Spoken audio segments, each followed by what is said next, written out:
सिर्फ वेस्टर्न औरत की वजाइना नहीं होती है, मेरी भी है। We are born out of it. Schools में भी जब सेक्स एजुकेशन होता है तो Reproductive system chapter, which he went past like this.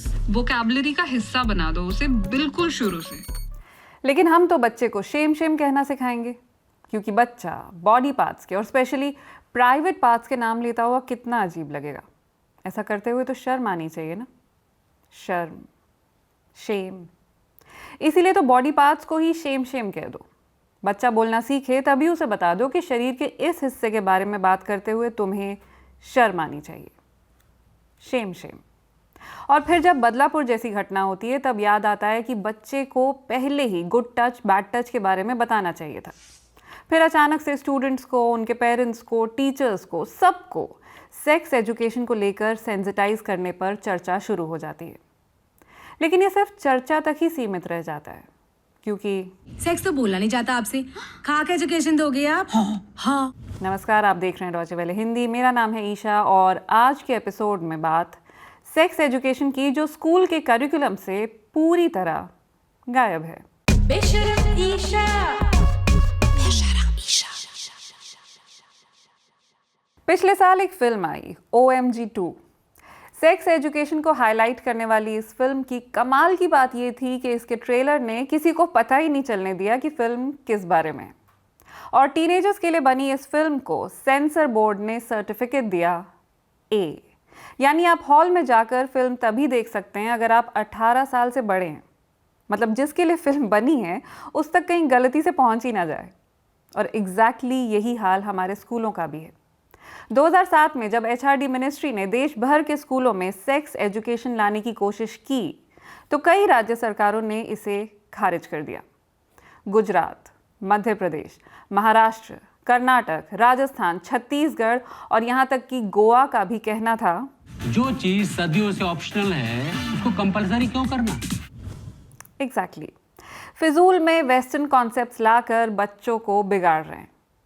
ये हाल तब था जब सेक्स एजुकेशन के सब्जेक्ट में सेक्स एजुकेशन शब्द ही इस्तेमाल नहीं किया जा रहा था। इसे एडोलेसेंट एजुकेशन प्रोग्राम या AEP के नाम से इंट्रोड्यूस किया गया था।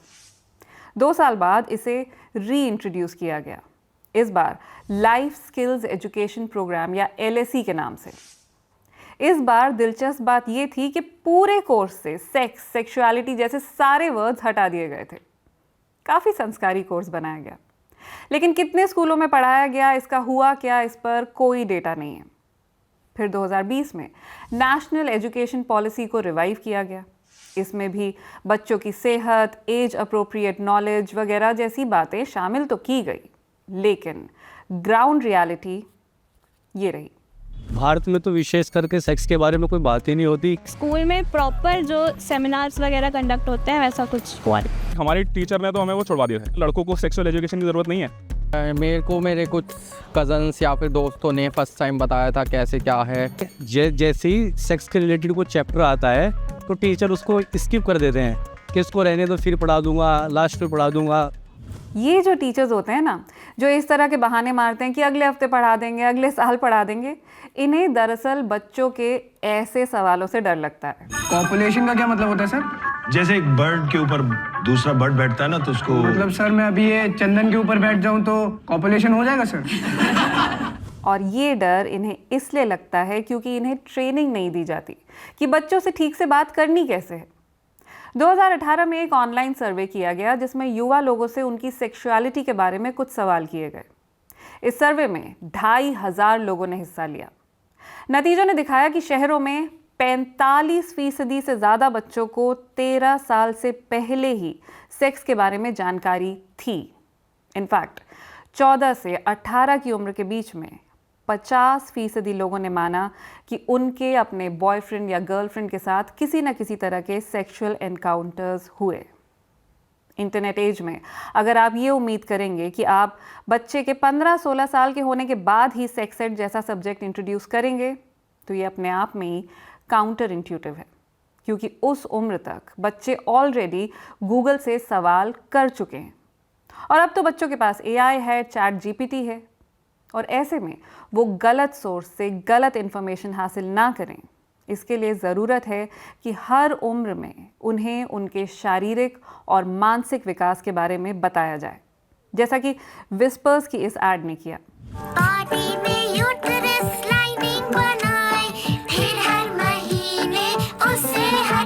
अब अगर बच्चों के लिए बनी इस एड को भी आप बच्चों के सामने स्किप कर देंगे तो बात तो वही हो जाएगी जो सेंसर बोर्ड ने OMG2 के साथ और स्टेट गवर्नमेंट्स ने कंपल्सरी सेक्स एजुकेशन के साथ की। बहुत लोगों ने इस एड को देखकर ये रिएक्शन दिया कि इतने छोटे बच्चों से पीरियड्स की बात क्यों करनी है। रिसर्च दिखा रही है कि पहले के मुकाबले बच्चों में प्यूबर्टी अब 1 से 1.5 साल पहले आ रही है। लड़कियों में अब ये अमूमन 8 से 13 और लड़कों में 9 से 14 की उम्र में शुरू हो रही है। इसलिए जब पीरियड्स पहले आ सकते हैं तो हमें तैयार भी तो पहले होना पड़ेगा। बिल्कुल, जब बच्चे जल्दी बड़े हो रहे हैं तो हमें भी उनसे जल्दी ही बात करनी होगी ना। और वैसे इस मुद्दे से दूर भागने वाले हम इकलौते देश नहीं हैं। हांगकांग में तो एजुकेशन ब्यूरो ने अपनी गाइडलाइंस में बच्चों को ये लिख के दिया कि अपनी सेक्सुअल अर्ज पर कंट्रोल करना है तो बैडमिंटन खेलो। इनकी मंशा बुरी नहीं थी, लेकिन संस्कारी बनने के चक्कर में इन्होंने जो सलाह दी बच्चों को वो इंटरनेट पर मीम बनकर रह गई है। इसलिए ज़रूरत है प्रॉपर कॉन्वर्सेशंस की, जैसा कि करिश्मा स्वरूप कर रही हैं, जो कि सेक्सुअलिटी एजुकेटर हैं और इस बारे में जेनरेशनल डिफरेंस को कम करने की कोशिश में लगी हैं। कभी कभी लोग सोचते हैं कि सेक्स एजुकेशन मतलब मैं युवा के पास जाने वाली हूँ और बोलने वाली हूँ कि सेक्स कैसे करते हैं, लेकिन सही में सेक्स एजुकेशन में इससे भी ज़्यादा बहुत सारी चीज़ें हम सिखाते हैं, जैसे कि हमारा शरीर कैसे काम करता है और पीरियड्स कैसे होते हैं, कंसेंट या मंजूरी कैसे प्राप्त की जाती है। सबसे बड़ी दिक्कत ये है कि जब घर में या स्कूल में सवालों के जवाब नहीं मिलते हैं तो बच्चे बाय डिफ़ॉल्ट इंटरनेट में इन्हें तलाशते हैं और पहुंच जाते हैं पॉर्न वेबसाइट्स पर। यहाँ वो जो देखते हैं उसी को सच मान लेते हैं। पॉर्न में भी बहुत सारे स्पेशल इफेक्ट्स हैं, बहुत सारी एडिटिंग है और पॉर्न भी मनोरंजन के लिए बना है। इसलिए आई थिंक जब मैं यंग लोगों से बात करती हूँ जो स्कूल में है, वो ये सुनकर चौंक जाते हैं क्योंकि उन्होंने कोई भी दूसरी तरह की सेक्स देखी ही नहीं है। और आपको भले ही लगे कि हाय मेरा बच्चा तो शरीफ है, वो तो इन सब चक्करों में पड़ता ही नहीं। यकीन मानिए, अगर आपके बच्चे के हाथ में स्मार्टफोन है, जो कि आजकल लगभग हर टीनेजर के हाथ में है, तो पॉर्न वेबसाइट्स के एक्सेस से वो सिर्फ 1 क्लिक दूर है। कोई बहुत बड़ी रॉकेट साइंस नहीं है एडल्ट कंटेंट तक पहुंचना। कोलकाता केस के बाद डार्क नेट में सबसे ज़्यादा सर्च किया गया शब्द है उस डॉक्टर का नाम। मैं ये नहीं कह रही हूँ कि स्कूली बच्चे सर्च कर रहे हैं, लेकिन अमूमन पॉर्न साइट्स पर रेप वीडियो सर्च किए जाते हैं। और इसमें हैरानी की बात भी कहाँ है। 90s की लगभग हर फिल्म में एक ऐसा सीन ज़रूर होता था, क्योंकि उस ज़माने में इंटरनेट था नहीं और प्रोड्यूसर्स को लगता था कि आदमियों को सिनेमा हॉल तक लाना है तो एक फटे हुए ब्लाउज वाला सीन तो डालना ही होगा।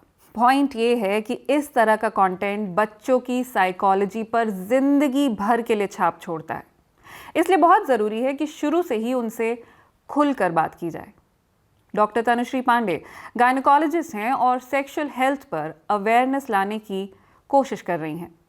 सही तरह की सेक्स एजुकेशन देने से, ये चीज़ों को नॉर्मलाइज करने से, ब्रेस्ट, वजाइना, पीनस, इन वर्ड्स को नॉर्मलाइज करने से, पीरियड प्रोडक्ट, मैं हमेशा कहती हूँ sex education and menstrual health, it goes hand in hand. जब तक तुम औरत के सैनिटरी नैपकिन को घर के सबसे कोने में छुपाना नहीं बंद करोगे, तब तक हम एक ओपन सोसाइटी, एक non conservative society, rape culture को हम कम कर ही नहीं पाएंगे till the time we don't start educating children as young as 3 and 4 years। लेकिन इतने छोटे बच्चों से कहेंगे क्या? सपोजिंग एक बच्चे ने इंस्टाग्राम पे कोई रील देखी, वो अपनी माँ से लंच या डिनर पे वो बात करेगा। अब अगर उस माँ ने उसको चुप करा दिया, छी छी छी तुम इतनी गंदी बात कैसे कर सकते हो, ये क्या बोल रहे हो, ये मैं कल से तुमको बैन कर दूंगी, वो डर जाएगा, वो पूछेगा नहीं। वहीं अगर उसे एक लॉजिकल एक्सप्लेनेशन दिया जाए और बोला जाए कि देखो ये अभी अननेसेसरी है, तुमको जिस तरह से इसके बारे में बताया गया ये सही नहीं है, एंड इनफैक्ट इसका ये सही दायरा है, इस तरह से इसको हमें जानना चाहिए। So of course there is a good route and a bad route to everything. It is our responsibility to show the younger generation the right route while everything is available. ये तो बात हुई कि बच्चे ने अगर कहीं कुछ देख लिया, कहीं से कुछ सुन लिया, तो आप डैमेज कंट्रोल कैसे करेंगे। लेकिन सबसे बड़ा सवाल ये है कि आप खुद से उनसे खुलकर बात किस उम्र में करेंगे।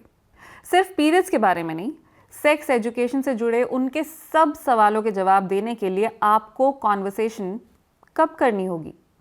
8 या 9 साल की उम्र में से आप बच्चों को प्रॉपर सेक्स एजुकेशन देना शुरू करिए।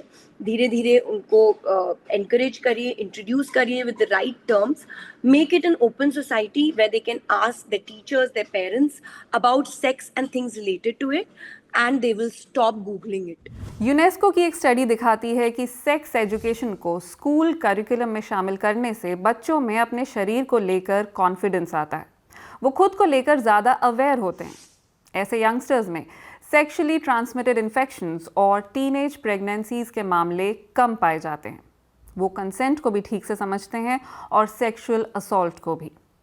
यहाँ तक कि ऐसे बच्चे ड्रग्स और शराब की लत से भी दूर रहते हैं। यानी सेक्स एड का मतलब सिर्फ सेक्स तक सीमित नहीं है। तो रिप्रोडक्टिव सिस्टम वाला चैप्टर स्किप करने की परंपरा जो चली आ रही है, उसे अब बच्चों को ही बदलवाना होगा, उन्हें ही कहना पड़ेगा। Talk to us about periods. We need sex education. Yes, we do. Yes, I agree with that. मैं भी और पेरेंट्स को घबराना नहीं है बिल्कुल भी, क्योंकि कोई ना कोई मैम तो ऐसी वाली ज़रूर मिलेंगी। Where is your father? I want to see your बेशरम पापा। तो पापा मम्मी प्लीज़ गेट बेशरम जस्ट लाइक दिस शो। और बाय द वे, बेशरम का बे ऐसा क्यों है, इसका जवाब दूंगी अगले हफ्ते। वैसे आजकल तो अनन्या पांडे भी कह रही हैं कॉल मी बे। अगर आप जेनजी हैं तो बताइए कैसी थी आपकी पहली सेक्स एड की क्लास। मिलेनियल हैं तो ज़रूर बताइए कैसी है आपकी तैयारी अपने बच्चों से बात करने की, और कैसा था आपका तजुर्बा अपने बूमर पेरेंट्स के साथ। मैं मिलूंगी आपसे अगली बार। नमस्कार।